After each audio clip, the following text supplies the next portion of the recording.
Corona काल बिल्कुल ख़त्म होता हुआ नज़र आ रहा है और लगातार लोगों के लिए सुविधाएं पहुंचाई जा रही हैं। मगर बात करें जिस तरीके से अब स्कूलों को खोलने की कवायद शुरू कर दी गई है, छोटे क्लासेस को भी शुरू किया गया है। वहीं बात करें जिस तरीके से दिल्ली के नगर निगम स्कूलों की, तो नगर निगम स्कूलों के अंदर भी ये बच्चों की क्लासेज जो हैं वो शुरू हो चुकी हैं और उसको लेकर कहीं ना कहीं बच्चों के अंदर कहीं ना कहीं उत्साह भी है। मगर यहाँ पर बात करें निगम के स्कूलों की, तो निगम के स्कूल के अंदर हम खड़े हैं इस वक्त और यहाँ पर बच्चे जो हैं वो बैठे हुए हैं, सोशल डिस्टेंसिंग का दायरा बनाया हुआ है। लगातार बच्चों ने मास्क भी लगाए हुए हैं, मगर टीचर जो हैं वो भी कहीं ना कहीं यही गौर कर रहे हैं बच्चों को किसी भी तरीके की दिक्कतें ना हो। मगर यहाँ पर हम दिखाने की कोशिश करेंगे, हर बेंच पर एक बच्चा बैठा हुआ है और दूसरा बेंच पे दूसरा बच्चा बैठा हुआ है, यानी कि सोशल डिस्टेंसिंग बहुत ज़रूरी है। और मास्क कहें तो मास्क भी बिल्कुल लगाया गया है, मगर हर बच्चे ने मास्क भी लगाया हुआ है। यहाँ तक कि परिजन जो है वो बच्चों को सुविधाएं भी पहुँचा रहे हैं। टीचरों की तरफ से कहें तो टीचरों की तरफ से भी कोशिश जरूर की जा रही है, मगर देखना होगा क्या कोविड काल के नियमों का, गाइडलाइन का कितना किस तरीके से पालन किया जाता है, क्योंकि पालन जो है वो बहुत ज़रूरी है और लगातार स्कूलों के अंदर सुरक्षा भी। देखिए, जब से कोविड आया है और कोविड के बाद जैसे जैसे चीज़ें अनलॉक हो रही है, हर चीज़ कोविड प्रोटोकॉल के तहत ही हो रही है। जो सरकार नियम बनाती है उन्हीं नियमों को फॉलो करना पड़ता है। आज अच्छी बात है कि नगर निगम के जो प्राथमिक विद्यालय है उनको भी खोल दिया गया है, क्योंकि प्राथमिक शिक्षा बहुत ज़रूरी है। और पिछले 1.5 वर्ष से सभी बच्चे ऑनलाइन पढ़ाई कर रहे थे, लेकिन स्कूलों में आज रौनक आई है। छोटे छोटे बच्चे चहक रहे हैं, टीचर्स के चेहरे पर भी रौनक है, क्योंकि उनको भी बच्चों से एक लगाव है। तो आज हम अपने सभी नगर निगम के स्कूलों के अंदर विजिट कर रहे हैं। उससे पहले मैंने विजिट की थी, वहाँ साफ़ सफाई ठीक है कि नहीं है, वहाँ सैनिटाइज हुआ कि नहीं, वहाँ धुलाई हुई क्यों नहीं, कोविड प्रोटोकॉल का ध्यान रखा जा रहा है कि नहीं जा रहा, और क्या क्या चीज़ें हमें आगे करनी है। तो आने वाले समय में हम एक मीटिंग इनके अभिभावकों, जो इनके पेरेंट्स हैं, उनको भी बुलाने वाले हैं, उनसे भी पूछने वाले हैं कि उनको कुछ ध्यान में आता हो क्या हमें करना है क्या नहीं करना। तो कुल मिलाकर के कोविड काल से हम निकल रहे हैं। और जब से देश के अंदर वैक्सीनेशन का अभियान शुरू हुआ है, जब से लोगों में कॉन्फिडेंस आया है, आने वाले समय बच्चों की वैक्सीन भी आने वाली है, तो ये सब देश के माननीय प्रधानमंत्री मोदी जी के आशीर्वाद से ही हो रहा है। अब ये नगर निगम के स्कूल खुलेंगे, छोटे छोटे बच्चे पढ़ेंगे, इनको शिक्षा मिलेगी और शिक्षा मिलने से ही हमारा बच्चों के लिए बहुत ज़्यादा जरूरी है। अब देखना होगा इस तरीके की सुविधाएं कब तक पहुंचाई जाएंगी। कैमरा पर्सन इरफान खान के साथ राजीव कुमार तिवारी, एनबी न्यूज़, दिल्ली।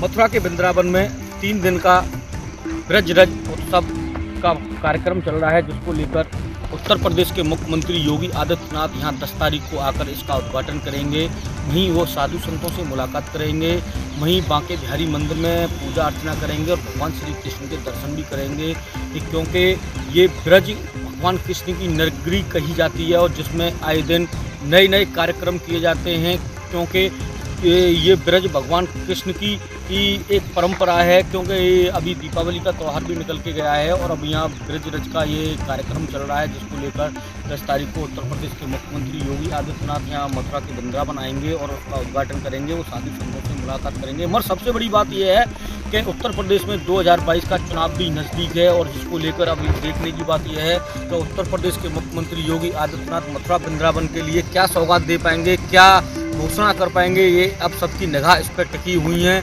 क्योंकि 2022 का चुनाव पूरे उत्तर प्रदेश में आने वाला है और जिसको लेकर उत्तर प्रदेश के मुख्यमंत्री योगी आदित्यनाथ के द्वारा हर जिले का दौरा किया जा रहा है, हर चीज़ की घोषणा की जा रही है। अभी देखने की ये बात है कि मथुरा वृंदावन के लिए वो नई सौगात क्या लेके आते हैं, क्योंकि वो 10 तारीख को मथुरा के वृंदावन भगवान कृष्ण की नगरी में वो पधारने वाले हैं और सभी भक्तों के द्वारा उनका सम्मान भी किया जा रहा है। और उसको लेकर अब देखने की बात है, क्योंकि 10 तारीख को करीब दोपहर में उनका हेलीकॉप्टर मथुरा के वृंदावन के पवन हंस पर उतरेगा।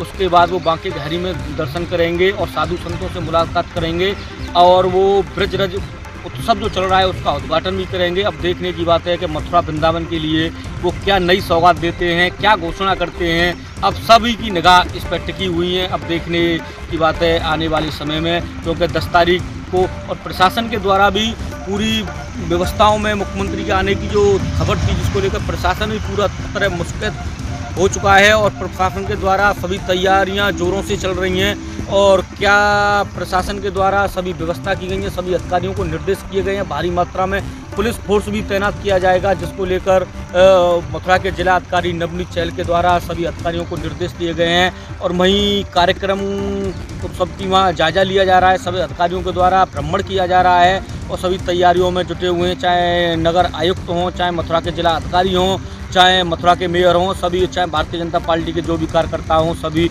मुख्यमंत्री की जो 10 तारीख की जो घोषणा हुआ है उसको लेकर सभी तैयारियों में जुटे हुए हैं। मथुरा से रिंकू शर्मा, ANB न्यूज़।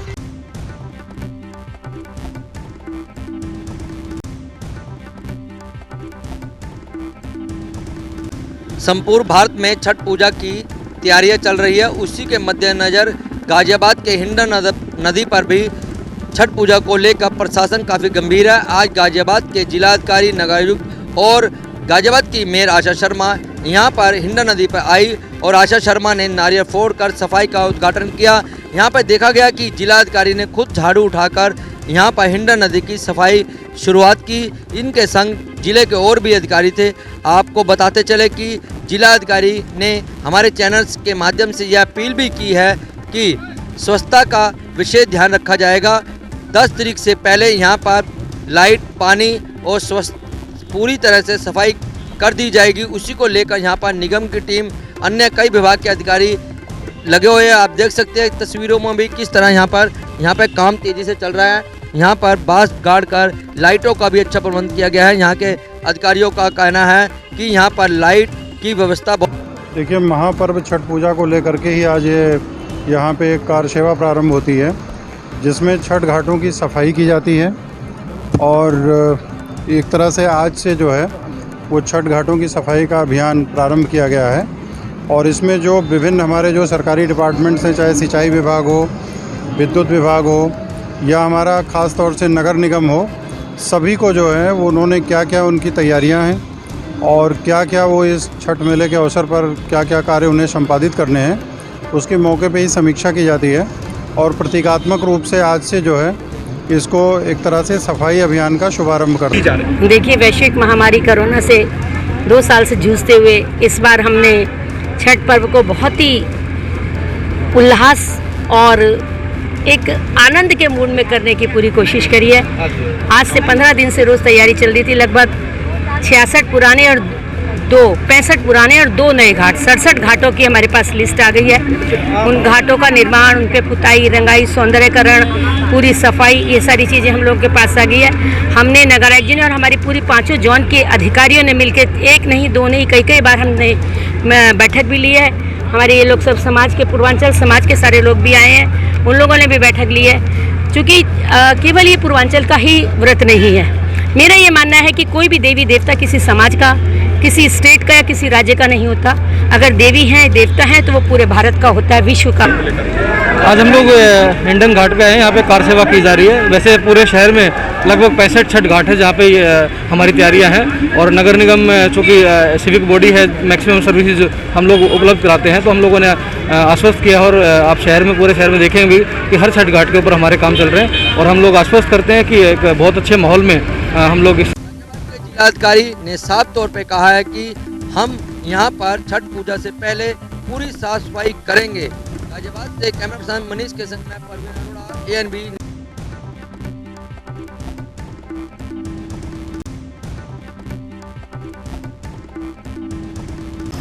पूरे देश में कोरोना की लहर ने जहां एक तरफ तबाही मचा कर रख दिया था, सरकार को भी पिछले पैर पर लाके खड़ा कर दिया था। और सरकार किसी तरह से उभरी और लोगों को जागरूक रहने का निर्देश दिया गया। जिला प्रशासन को भी निर्देश दिया गया। लेकिन ज्यों अभी कोरोना का कहर कम हुआ, कुछ प्रांतों में फिर बढ़ रहा है। लेकिन दिवाली और छठ की भीड़ें बता रही है कि फिर कहीं कोरोना का रोग लोगों के लिए मुसीबत न ला दे। हम बात करते हैं देवरिया जनपद की, जहां पूर्वांचल का, बिहार का बॉर्डर का जनपद है। और यहाँ पर सभी लोग छठ त्यौहार मनाने अनेकों प्रांत से आए हैं। राजस्थान से, दिल्ली से, मुंबई से, पुणे से, हर तरफ से लोग आए हैं। और लोग बिना मास्क के यहाँ पे धड़ल्ले रूप से अब देखा जा रहा है कि रोडवेज पे, रेलवे पे, बाजारों में घूम रहे हैं, एक दूसरे से चिपक रहे हैं, बाजारों में चिपक रहे हैं। और किसी को कोरोना का डर नहीं है। एक समय वैसा भी था जब लोग कोरोना का नाम सुन के डर जाते थे, कांपते थे और घर से नहीं निकलते थे। लोगों को घर पे होम डिलीवरी देनी पड़ी। यही जिला प्रशासन जो देवरिया का है। और आज जिला प्रशासन, स्वास्थ्य विभाग पूरी तरह आंख मूंदे बैठा हुआ है। और लाखों लोग सड़कों पर बेखौफ होकर घूम रहे हैं। और कोई कोरोना की गाइडलाइन का पालन नहीं हो रहा है। जबकि उत्तर प्रदेश सरकार सीएम योगी का निर्देश है कि कोरोना के गाइडलाइन का पालन करते हुए सभी पर्व और त्यौहार मनाए जाएंगे, लेकिन देवरिया में ऐसा कुछ नहीं देखा जा रहा है। जिलाधिकारी आशुतोष निरंजन के निर्देश के बाद भी इसका पालन नहीं हो रहा है। यहाँ के जो सीएमओ हैं आलोक पांडे, जो यहाँ के स्वास्थ्य टीम है, जो यहाँ के जिम्मेदार अफसर हैं, खुद वो गहरी नींद में सोए हैं, वो भी बिना मास्क के दिखते हैं अनेकों बार। तो ऐसी लापरवाही देश पे भारी पड़ेगी, जनता पे भारी पड़ेगी, जनहानि होगी और आर्थिक स्थिति खराब होगी। इसका जिम्मेदार कौन होगा? या किसी को न सबक है, न सोच है, न चिंता है। लेकिन आने वाले समय में देवरिया के लिए मुसीबत हो सकती है अगर प्रशासन समय रहते नहीं सचेत हुआ और नहीं इस पर कड़ी कार्रवाई किया छठ घाटों से लेकर के बाजारों में, तो यह कोरोना फिर देवरिया के लिए मुसीबत ला सकता है। देवरिया से विशाल मिश्रा, एनबी न्यूज।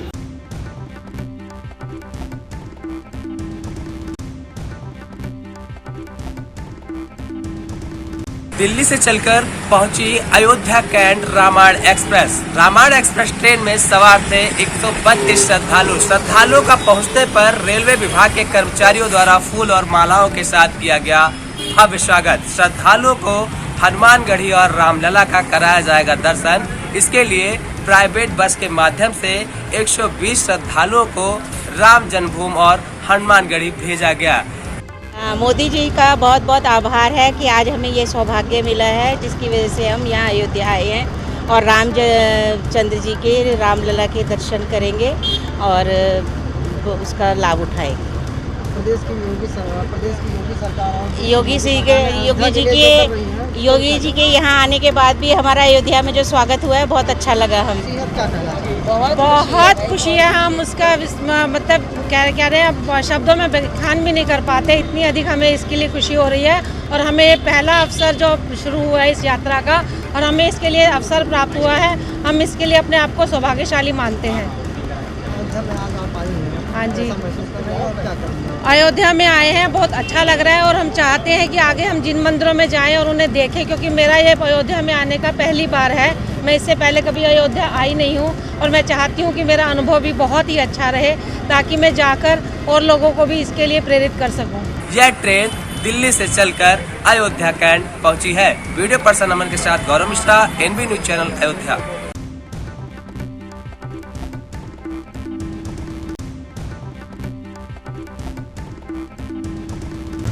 सीतापुर जनपद के 50 किलोमीटर दूरी पर स्थित मढ़िया घाट में एक शिवलिंग का मंदिर है, जहां पे आज भी अश्वत्थामा पूजा करता है। जी हां, आपको बता दें, सीतापुर जनपद के पिसावा से लगभग 15 किलोमीटर दूरी पर मढ़िया घाट पड़ता है, जहां पर एक शिवलिंग स्थापित है, जिसको पारसनाथ ने शिवलिंग को स्थापित किया था और उसकी पूजा अश्वत्थामा करता था। आज भी मानना है, यहाँ के पुजारियों का मानना है कि आज भी अश्वत्थामा पूजा करता है, क्योंकि शाम को कपाट बंद किए जाते हैं मंदिर के, जब सुबह कपाट खोले जाते हैं तो यहाँ पे शिवलिंग की पूजा की हुई मिलती है। पुजारी का कहना है कि अश्वत्थामा यहाँ पर आके स्वयं पूजा करता है, जिसके बाद लोग श्रद्धालु आते हैं और पूजा करते हैं। यहाँ की मान्यता और भी बढ़ जाती है, क्योंकि यहाँ पे आदि गंगा माँ यानी गोमती बहती है दक्षिण से उत्तर दिशा को, जिसमें लोग आते हैं, स्नान करते हैं। स्नान करने के बाद शिवलिंग की पूजा करते हैं, जो मनोकामनाएं होती लोगों की पूर्ण होती है। मगर एक सबसे बड़ा सवाल उठता है जिला प्रशासन लगा के शासन तक कि इसका जीर्णोद्धार कुछ भी नहीं किया गया। आज तक इस शिवलिंग के लिए, यहाँ के लिए कोई भी कार्य, विकास कार्य नहीं कराए गए, ना ही पर्यटन स्थल घोषित किया गया, क्योंकि हजारों लोग आते हैं और उनकी मनोकामनाएं भी पूर्ण होती हैं। मुगल शासन के समय पर मुगलों ने इस मंदिर पर आक्रमण किया था। आक्रमण में हजारों की तादाद में सेना लेकर आए थे, मगर मंदिर से करोड़ों की तादाद में, लाखों की तादाद में बिच्छू निकलकर सेना को परास्त कर दिया था। मंदिर के अंदर सेना प्रवेश करी थी, मगर शिवलिंग तक नहीं पहुंच पाई कि वहां की खंडित जो दक्षिण दिशा में मूर्तियां रखी हुई हैं, वो गवाही देती हैं कि मुगलों को परास्त करके यहां से भगा दिया था और शिवलिंग को खंडित भी नहीं कर पाए थे। अब सवाल ये उठता है कि आखिर शासन ऐसे मंदिरों की जीर्णोद्धार, विकास कार्य क्यों नहीं कराता है, क्योंकि यहाँ की आस्था का एक प्रतीक माना जाता है। लोग आते हैं, पूजा अर्चन करते हैं, उनकी मनोकामनाएं भी पूर्ण होती हैं। यहाँ तक कि अश्वत्थामा सुबह पूजा करके शिवलिंग की जाता है। यहाँ के पुजारी का मानना है कि जिला प्रशासन के या शासन के द्वारा आज तक कोई भी इसमें विकास कार्य नहीं कराए गए हैं। उपहास का केंद्र धीरे धीरे ये पारसनाथ मंदिर का केंद्र बनता हुआ नजर आ रहा है। अब देखने वाली बात ये होगी, क्या शासन प्रशासन इस पे ध्यान देता है कि जस के तस स्थितियां बरकरार रहेंगी। कैमरा पर्सन श्याम गुप्ता के साथ अनूप पांडे, एनबी न्यूज सीतापुर।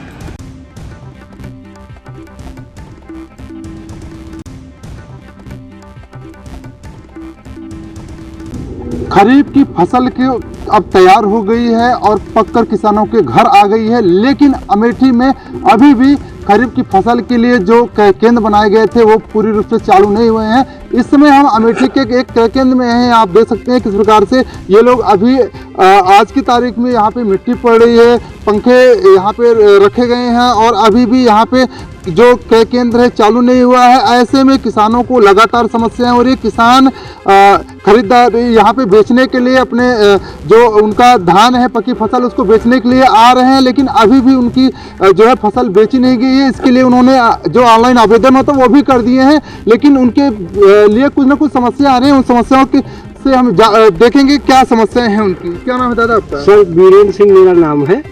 बीरेंद्र सिंह जी। जी यहाँ पे आप किस लिए आए हैं आज? हम धान बेचने के लिए आए हैं, लगातार 6वीं बार आए हैं। तो क्या समस्या हो रही है अभी? समस्या ये है कि आश्वासन मिलता है कि आज नहीं, अभी नहीं, दिवाली बाद नहीं, उसके बाद फिर आए। शनिवार को भी बंद था, आज तो मंदिर बंद ही है और कह रहे हैं कि अब आपको फोन करके बताएंगे। क्या आपने पूरी प्रक्रिया? सारी प्रक्रिया हमने रजिस्ट्रेशन करा रखा है, हर साल बेचते हैं, समय से पैसा मिलता रहा, लेकिन इस साल बड़ी दिक्कत आ रही है। कल दिक्कत आ रही है। अभी धान की खरीदी नहीं हो रही है? अभी खरीदी नहीं हो रही। तो ये किसान जिनका कहना है कि अभी भी धान की खरीदी नहीं हो रही, यहाँ पे और भी लोग हैं। भैया क्या नाम है आपका? अतुल दुबे। आप किसान हैं? जी। यहाँ पे आज किस लिए आए हैं? मैं धान बेचने आया हूँ। तो क्या समस्या हो रही है? समस्या कुछ नहीं, अभी थोड़ा चालू नहीं हुआ है, जैसे ही चालू हो जाए वैसे धान खरीद चालू हो जाएगी। क्या कारण है अभी तक चालू नहीं हुआ? अब शायद ऊपर से कुछ आदेश नहीं है या राइस मिल में कुछ दिक्कत है, जैसे ही आदेशित होता है वैसे ही खरीद चालू हो जाएगी। तो ये किसान थे जिनका साफ तौर पर कहना था कि अभी भी हम जो है कई बार यहाँ पर आए और यहाँ पर अधिकारियों के द्वारा सिर्फ आश्वासन मिलता है, तो कहीं ना कहीं अधिकारियों की लापरवाही का नतीजा है जो अभी तक अमेठी में खरीफ की फसल, जो धान की पकी फसल, उसकी खरीदारी नहीं हो पाई। अब ये देखना ये होगा कि आखिर कोई समस्या नहीं आ रही है। किसान संपर्क कर रहे हैं और अभी थोड़ा नमी है धान में और उनको दीपावली बाद लाने कहा गया था, अब धीरे तो शुरू होगी 1-2 दिन में। तो कब तक तब 1-2 दिन में शुरू हो जाएगी, किसान जैसे ही आ जाएंगे। इन किसानों को कब राहत मिलती है, कब इनकी फसल की खरीदी होती है और कब इनको जो है इनका शासन जो दिया है शासन के द्वारा वो पूरा होता है? क्या नाम है? संजय यादव के साथ राजकुमार जायसवाल, एनबी न्यूज अमेठी।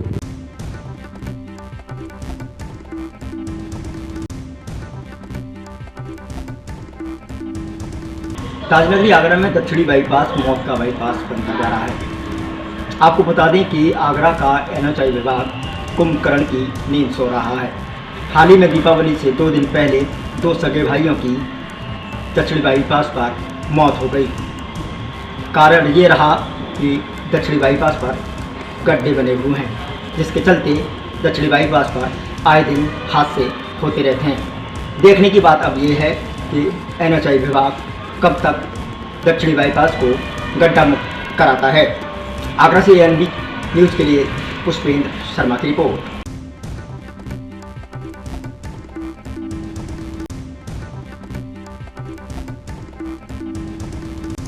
थाना नगीना देहात में ढकिया गांव में एक पुलिस ने रात छापामारी अभियान करते हुए हज़ारों लीटर कच्ची शराब व शराब का लहान और भट्टियां बरामद हुई, जिसमें पुलिस ने कार्रवाई करते हुए शराब को नष्ट कर दिया और भट्टियों को तोड़ दिया गया है।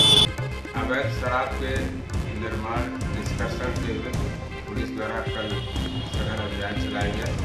इसमें नगीना देहात के ढकिया गांव में पुलिस ने छापा मारा। एक भट्टी पकड़ी गई, इसमें हजारों लीटर लहन और शराब पकड़ी गई है।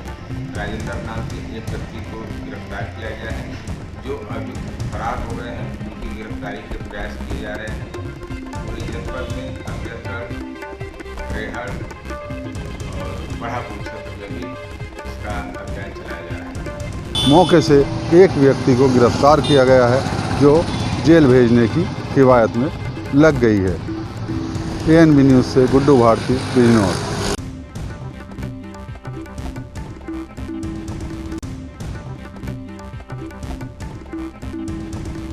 गोरखपुर जनपद से एक सनसनीखेज मामला सामने आया है।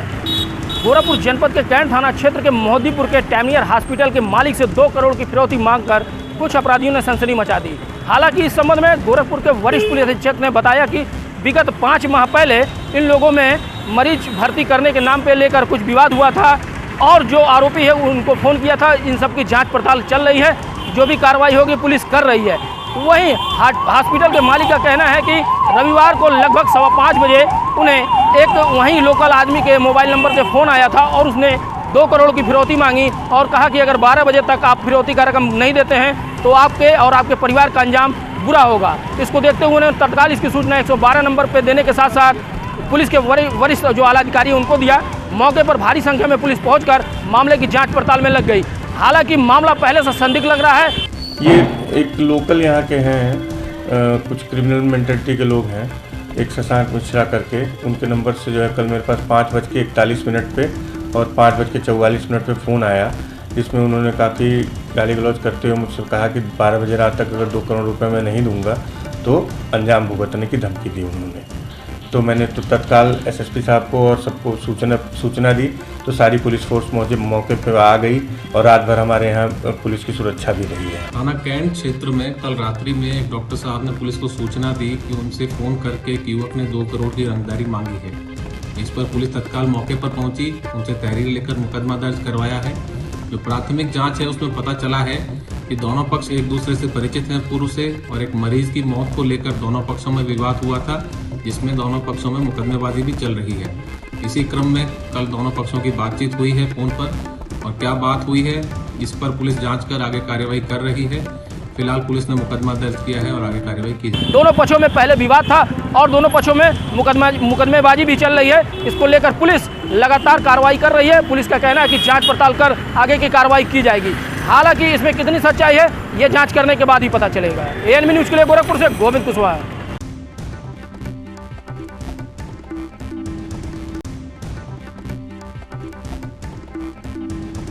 प्रेमी को परिजनों द्वारा पीटे जाने के बाद प्रेमिका ने फांसी लगाकर की आत्महत्या। आपको बता दें पूरा मामला ढोलना थाना क्षेत्र के गांव नगला सम्मा का है, जहां पर आज सोमवार की सुबह एक प्रेमी जोड़े को संदिग्ध परिस्थितियों में युवती के परिजनों ने देख लिया। इसी बात को लेकर युवती के परिजनों ने युवक को बंधक बनाकर जमकर पीटा, उसकी गला दबाकर हत्या करने का प्रयास किया।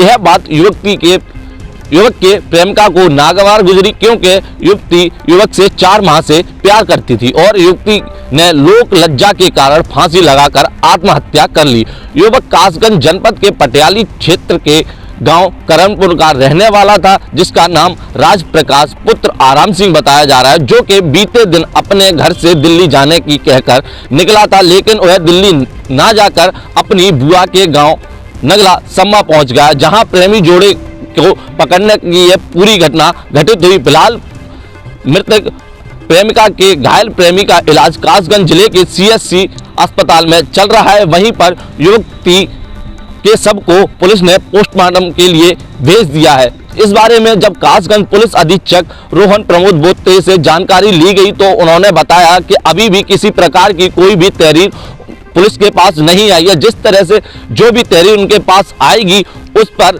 CO रैंक के अधिकारी जो CO सिटी कासगंज के हैं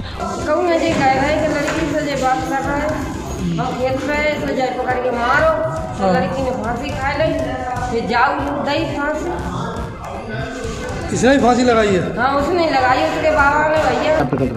देखिए थाना ढोलना के नगला सम्मा एरिया में एक हैंगिंग से मृत्यु होने की सूचना पुलिस को प्राप्त हुई थी। मौके पर फील्ड यूनिट और फोर्स को भेजा गया।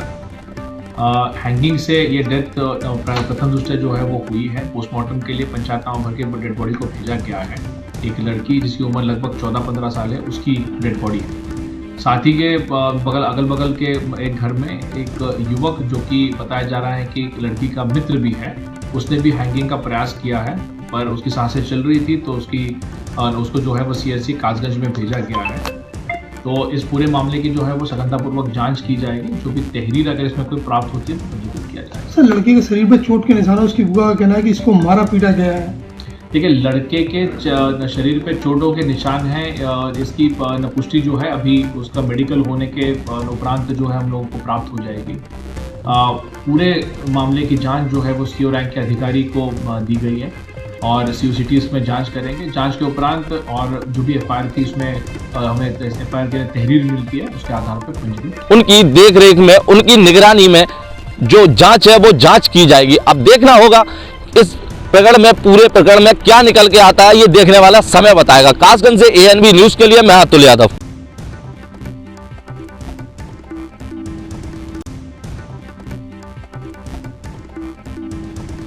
संभल में किसानों के साथ हो रहे शोषण को लेकर के लगातार अब वीनस शुगर मिल के द्वारा भी किसानों का जो भुगतान था वो नहीं दिया जा रहा है। इसको लेकर के आज किसान यूनियन अश्लील के कार्यकर्ताओं ने या तहसील चंदोसी पर धरना प्रदर्शन किया है। इसके तहत एक वीनस शुगर मिल के अधिकारी को भी SDM को ज्ञापन देकर के उनसे बात कही गई है। हालांकि इस मामले को लेकर के हम लोग यहाँ मौजूद हैं और संभल की तहसील चंदोसी पर मौजूद हैं, जहाँ कुछ किसान हमारे साथ हैं। आइए बात करते हैं किन मांगों को लेकर के ज्ञापन सौंपा गया है और इसको लेकर के उनकी क्या मांग है, आखिर क्या चाहते हैं वो। सर, आपका नाम क्या है? मैं ऋषिपाल सिंह यादव, भारतीय किसान यूनियन राष्ट्रीय प्रमुख सचिव। सर, आपने जो ज्ञापन दिया है वो किस बात को लेकर के दिया? हमने इस बात का ज्ञापन दिया है कि जो जिला गन्ना अधिकारी हैं और हमारा जो प्रदेश का प्रशासन है मिल करके एक वीनस शुगर मिल है संभल में, वो ना तो 2007 का भुगतान दिया है, ना 11 का भुगतान दिया है और ना 21 और 20-21 का भुगतान दिया है। तो मामले को लेकर के किसानों ने बताया है कि DCO और उप जिलाधिकारी के द्वारा एक आश्वासन दिया गया है कि इन जो आपके बिंदु लेकर के जो मांग की गई हैं उनको पूरा कराएंगे और उस पर लेकर के पूर्णतः कार्रवाई की जाएगी। हालांकि DCO साहब ने 2 दिन का इसमें समय मांगा है। देखने वाली बात होगी क्या 2 दिन के अंदर ये जो मांगे हैं वो पूरी हो पाती हैं या नहीं हो पाती हैं। अपने कैमरा पर्सन के साथ महेंद्र सिंह मौर्य, ANB न्यूज, संभल, उत्तर प्रदेश।